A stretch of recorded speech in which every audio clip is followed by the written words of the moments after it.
이번 시간에는 숨쉬기 힘든 코막힘, 축농증의 원인과 증상, 치료법에 대해 차근차근 알려드리겠습니다. 면역력이 약해지면 축농증이 발생할 위험이 높다고 보는데요. 비염이 생겼을 때 맑은 콧물이나 코막힘, 재채기 위주의 증상이 나타난다면 축농증에서는 좀 더 다양한 양상이 나타납니다.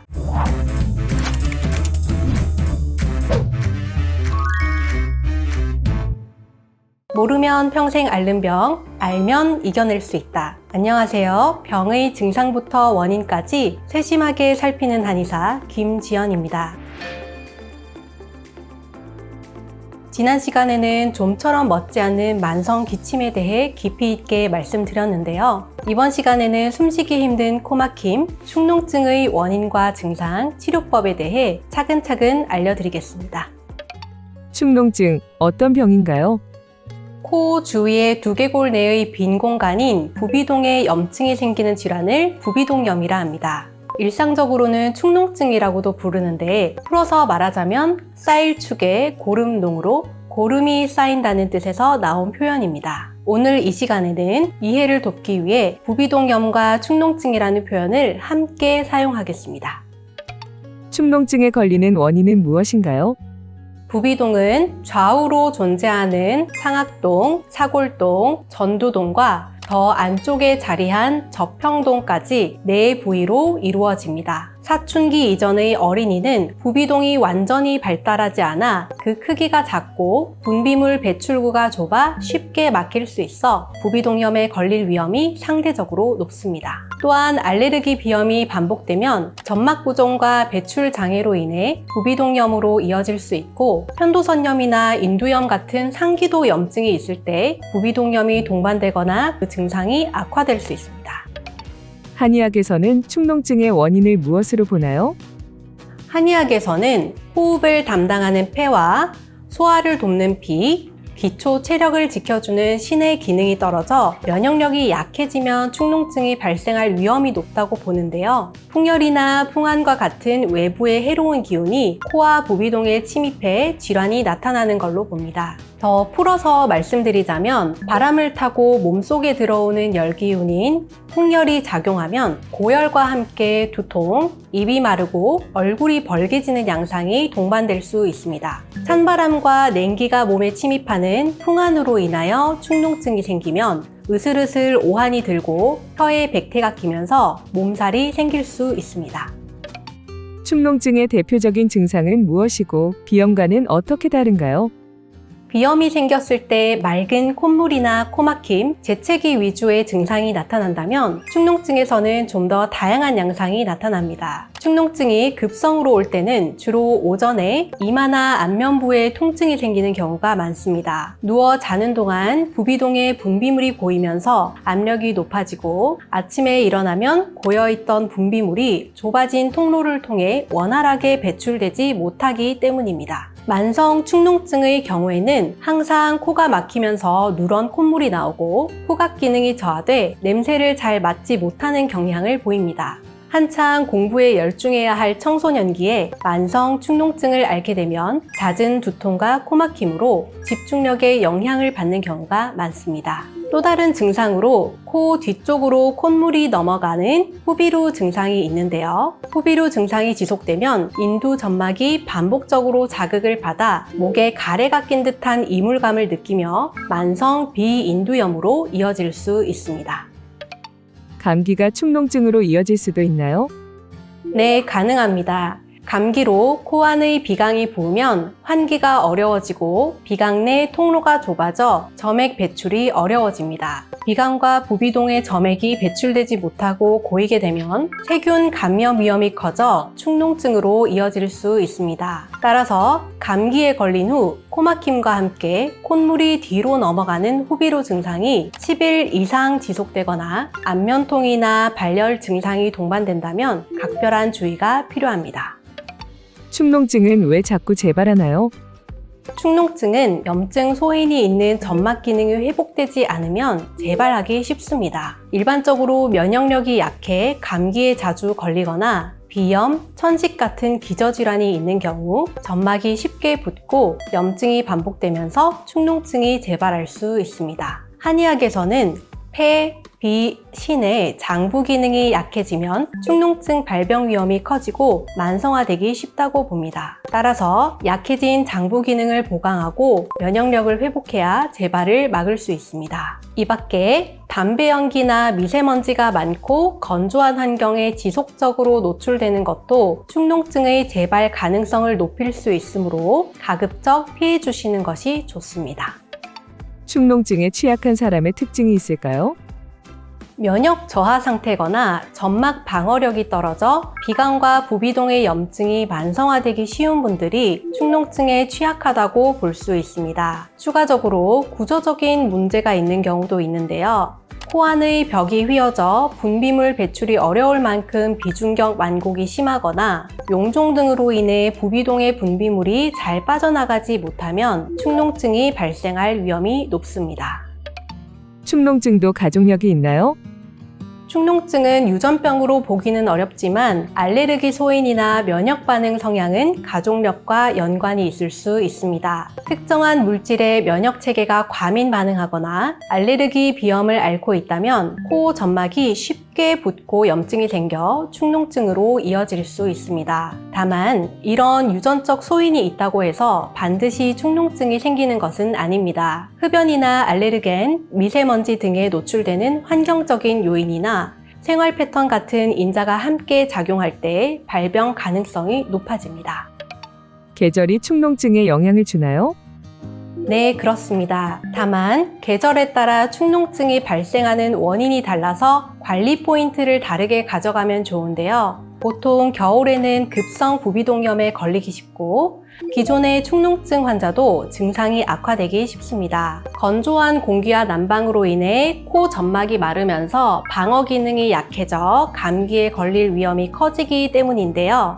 감기에 걸리면 부비동 입구가 막히고 세균 감염이 쉽게 발생하여 축농증이 심해지는 경향이 있습니다. 반면 봄, 가을 환절기에는 알레르기 비염과 축농증이 동반되는 경우가 많습니다. 큰 일교차와 건조한 공기 때문에 코 점막이 쉽게 붓고 꽃가루와 같은 알레르기 황원에 노출되면서 비염 증상이 악화되기 때문입니다. 여름에는 다른 계절에 비해 축농증이 발생하는 빈도가 상대적으로 낮지만 습도가 높은 환경이 지속되는 만큼 곰팡이성 부비동염이 생기거나 에어컨 사용으로 인해 코 점막이 건조해지면서 악화되는 경우를 볼 수 있습니다.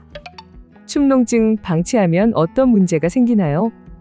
축농증을 방치하면 만성적으로 코막힘과 두통, 후각 저하가 오고 구강호흡 증상이 생기면서 수면장애와 집중력 저하 등으로 인해 생활의 질이 크게 떨어질 수 있습니다. 또한 코와 부비동에 고인 분비물이 배출되지 못하면서 세균 감염에 더욱 취약해질 수 있는데요. 가벼운 감기가 와도 금방 악화되거나 중이염이나 기관지염, 폐렴으로 이어질 수 있습니다. 드물긴 하지만 부비동 내의 염증이 주변부로 퍼지게 되면 결막염 같은 눈질환이나 신경계 합병증까지 이어질 수 있어 축농증 증상이 3개월 이상 지속된다면 가능한 적극적인 치료를 받으시는 걸 추천드립니다.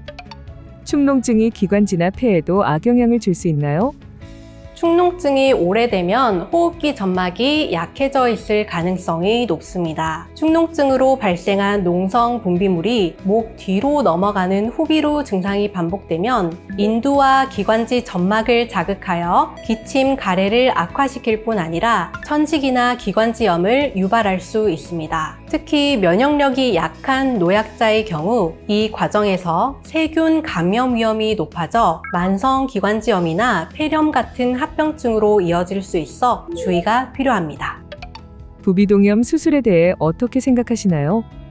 일반적으로 축농증이 3개월 이상 지속되고 약물 치료에도 반응을 보이지 않을 때 수술을 고려하게 되는데요. 특히 해부학적 구조상 심한 비주경 망곡이나 용종 등으로 배출 통로가 협착된 경우라면 수술을 통해 통로를 넓혀 일정 수준의 회복을 기대할 수 있습니다. 다만 수술 후에도 축농증이 재발할 수 있다는 점은 기억하셔야 합니다. 알레르기 비염이나 천식과 같은 기저 소인이 남아있으면 비강점막 염증이 반복될 수 있고 용종은 제거 후에도 다시 생길 수 있습니다.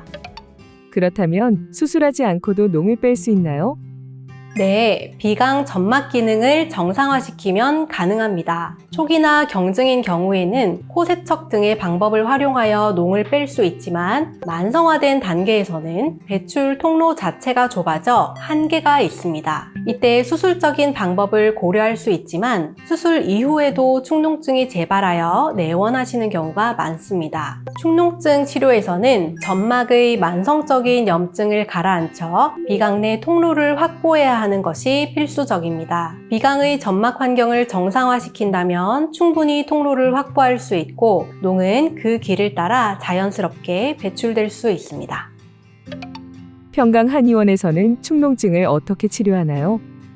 급성기나 초기 환자보다는 만성적인 축농증에 시달리며 재발을 여러 차례 겪은 환자분들이 저희 한의원에 찾아오는 경우가 많습니다. 만성 축농증의 경우 점막에 염증이 생기지 않도록 하여 재발을 막는 것이 시급하기 때문에 일시적인 증상 위주의 치료보다는 약한 장부 기능을 보강하여 근본적으로 면역력을 높이는 것이 더욱 중요합니다. 저희 한의원에서는 폐 속에 쌓여있는 노폐물을 원활하게 배출하도록 하여 염증을 완화하는 폐청소 개념을 축농증 치료에 적용하고 있는데요. 폐가 깨끗해지고 건강해지면 점막 기능이 정상화되면서 비강 내 염증을 가라앉히기 쉬워지고 막혀있던 배출 통로가 열리면서 자연스럽게 농이 배출될 수 있습니다. 염증을 완화하고 병에 대한 자체적인 방어력을 높이는 방식으로 꾸준히 치료하면 축농증 재발의 빈도를 낮출 수 있습니다. 혹시 기억에 남는 환자가 있으신가요? 축농증과 틱 증상이 동반되었던 9살 남자아이가 기억에 남습니다. 환절기마다 비염을 앓고 있었는데 초등학교 입학 후 환경이 변하면서 비염이 심해져 축농증으로 이어진 경우였습니다. 축농증으로 인한 증상으로는 코막힘과 안면부 두통을 호소했는데요. 거기에 눈을 찌푸리고 얼굴을 힘드는 틱 증상까지 동반되었습니다. 환경 변화에 따른 스트레스와 더불어 비염, 축농증으로 인한 2차적인 양상으로 보고 치료를 진행했는데요. 다행스럽게도 치료를 진행하면서 축농증 증상뿐 아니라 틱 증상도 유의미하게 개선된 것을 확인할 수 있었습니다. 축농증 증상 완화에 도움되는 혈자리를 소개해 주신다면요? 첫 번째, 두통이 있을 때는 백회혈을 눌러주세요. 머리 꼭대기 정중앙에 있는 혈자리로 양쪽 귀의 끝에서 정수리를 향해 올라가는 선과 미간에서 머리 위로 올라가는 선이 교차하는 지점입니다. 이 부분에서 오목하게 들어간 곳이 만져진다면 검지 끝으로 지압해주세요. 5초간 지압하고 2, 3초 쉬는 것을 5회 정도 반복하면 좋은데요. 머리 위로 몰려있던 기혈이 풀리면서 두통이 한결 가벼워지는 걸 느낄 수 있을 겁니다. 두 번째, 코막힘이 심할 때는 정명혈을 지압하면 좋습니다. 눈 안쪽과 콧대 사이에 위치한 혈자리입니다. 양쪽으로 자리하고 있는데요. 숨을 내쉬면서 이 부위를 5초 정도 지그시 눌렀다가 2, 3초 정도 쉬는 것을 5회 반복하면 코 주변의 기혈순환이 이루어지면서 코막힘 해소와 콧물 완화에 도움이 됩니다. 세 번째, 코막힘이 심할 때 앞의 정명혈과 함께 거료혈을 눌러주세요. 동공과 코끝을 연결했을 때 광대뼈 앞에서 교차되는 지점입니다. 이 부분도 양쪽으로 하나씩 자리하고 있는데요. 이 부분에서 오목하게 들어간 곳을 양손 검지 끝으로 5초 정도 5번 지압해 주세요. 너무 세게 누르면 멍이 생길 수 있으니 주의해 주세요. 따뜻한 수건이 있으면 거류혈 위에 올려 주변을 따뜻하게 해주면 효과가 배가 될 수 있습니다. 이번 시간에는 축농증의 원인부터 치료법, 축농증 증상 완화에 도움이 되는 혈자리까지 알차게 나눠드렸습니다. 다음 시간에는 자꾸만 재발하는 만성 각질, 건선에 대해 알려드리겠습니다. 다음 시간에도 꼭 함께 해주세요. 감사합니다.